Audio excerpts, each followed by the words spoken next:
everyone! So I got a ton of requests for a hook review of the new Rainbow Loom metal tipped hook, and in this video I will be also showing a comparison of it to the classic plastic Rainbow Loom hook as well as a crochet hook. So before commenting, any questions down below in the comment section, I would please watch this video through first because I may answer your questions through the whole video. So if you ask a question that I have the answer to in this video, then I won't be replying to it just because it's already in the video. And so anyways, I'll let you guys know that this hook will be available for separate purchase in an upgrade kit at the Rainbow Loom web store, and I'm not sure if it will be in stores or not. But anyways, this hook will be an upgrade, like I just said. The plastic hook does work for all basic Rainbow Loom bracelets. However, for more advanced loomers that use double bands, double loop bands, also known as cat bands, anything that creates more tension or more stress on your hook, then you, if you are one of those people, then you may want to get this metal hook just because it is a lot easier to use, and it's guaranteed almost not to break, because I can't seem to break the tip off. If anything, yeah, it's not going to break. So, that's that. I'll tell you some of the new improvements to this hook versus the plastic hook. So, as you can see, there is a big difference in the back of the hook. Now here there is an arched back on the middle tip, and this plastic one has just a straight cut back. This arched back here allows you, when you're hooking bands, you can push the bands out of the way, and this deeper section here will allow the bands to slide up your hook and stay there. So when you're moving your hook around when you're inside of a pin and doing the hooking process, bands are not going to be in the way because they will be caught inside this little arch back here in the hook. Now, when hooking with the plastic hook, yes, the back does keep bands out of the way still, but there is no arch. Therefore, the bands are not going to be controlled as easily as if you are using the metal hook. So, I will demonstrate a short thing for you here. So, I have this little sample here on my loom, and just ignore the string that's coming off from here. But as you can see, if I push these bands out of the way, they're getting caught in this arch right here, which is perfect because now I have a lot more control and they're not going to slide off because of the slant. Now, if I am using the plastic hook, yes, the back still does push this stuff away. However, there's not much control as to where it can go because the whole back is flat.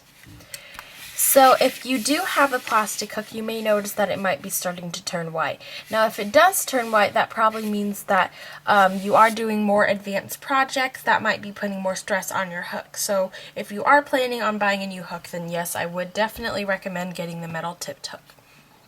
So I will compare this to the crochet hook. I have two crochet hooks with me today, but I'm going to use the smaller of the two. So yes, some people do have crochet hooks that are thinner and have the big grip right here, but the regular crochet hooks do not. So as you can see, it's very uncomfortable to use this for long periods of time just because the skinny thing here is not going to be very comfortable to use. You do have a thicker one, thicker handle here when you're hooking, so it is a lot easier, and also this curved part right here, I don't know, I use my fingers right here, so this curve just makes it a lot easier. Now, the two tips of these hooks are extremely different if you can't tell. This hook has a lot of excess metal on this tip part right here. This part is extremely thick. On this metal tipped hook, there is not too much of the metal right there, but enough to keep it sturdy.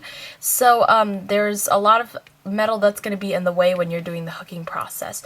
Also, if you notice, there is a deeper hook part right here, if you see where the slit is here, allowing you to pick up more bands easily, and this tip right here is thinner, so that way it's going to help you pick and choose what bands you want during the hooking process. This tip right here has a dull tip, which is not going to let you pick up bands very easily, and also the slit in here is very shallow, so you're not going to be able to pick up that many bands at a time. If we look at the slit of the plastic hook, yes, it is deep, but not as deep as the metal tipped hooks. So as you can see, the metal tip hook is going to allow you to pick up bands a little bit easier. And the tip of the hook is not as thin as the metal one on the plastic hook. So, obviously, you still have the two same base removers on the plastic and metal tipped hook. The metal tip hook does come in 3 colors as far as I know. Pink, dark blue, which I have right here, and green. I do not have the green one with me. The crochet hook obviously is not going to allow you to remove any of your Rainbow Loom bases. You are going to need to hold on to your broken Rainbow Loom hook if you want to remove the bases easily. So I would definitely recommend getting rid of your metal crochet hook just because this seems like such a hard thing to use because this excess bulk right here is going to add so much stuff in the way. Also, if you are just the basic Rainbow Loomer, you like doing basic bracelets, you're not into the whole big projects on Rainbow Loom, then you should be fine with your simple plastic hook. However, if you are moving on to more advanced projects and doing figurines or more advanced bracelets such as the basket weave or anything like that, then I would definitely recommend getting the metal hook. Now, there is high demand for the metal hook, so as soon as it's out on the Rainbow Loom website, I would suggest that you purchase it as soon as possible just because there are a ton of people that want it, and so it might sell out quite quickly. So anyways, that is a wrap for this quick review. I really hope this helped. Don't forget to give thumbs up if you would like more reviews, and let me know in the comments if you'd like more reviews of other things, and I will see you guys later. By the way, I will have the link to the Rainbow Loom web store down below in the description box. That link will take you right to the hooks listing so that way you can purchase it as soon as possible. So once again, thank you guys so much for watching this review, and I will see you guys later. Bye!